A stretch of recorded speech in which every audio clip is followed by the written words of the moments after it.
Now, the law of attraction brings out all sorts of different feelings in people. Some people, especially the analytical type, they literally, they just, oh, I can't listen to this. This is all made up. This is all woo-woo. I get it. Totally fine. But we can explain it in terms of physics as well. So the law of attraction is just literally two like vibrations coming together. That's literally it. Like vibrations are attracted to like vibrations. That which you vibrate with, you connect with.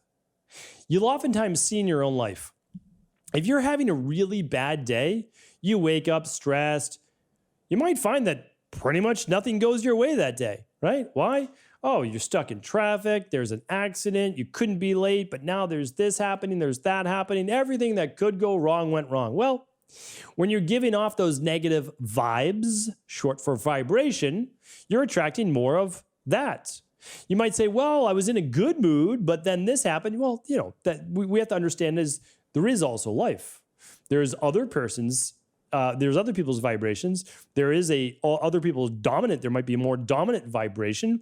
You are also living in the greater world that there is. Now, there are some people, though, who say that, well, subconsciously, deeper down, this is really what you're attracting. And I think that's an important factor to look at.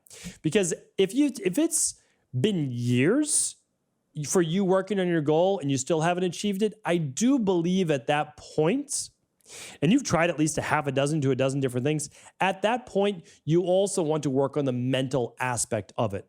Meaning, what are the mental blocks from you actually healing? I've shared this before. Like, part of my healing process, the last couple of years of that, was allowing myself to be well, of letting go of my attachment with my dis-eases.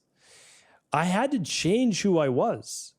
I couldn't be known as the person who suffered from X, Y, and Z, right?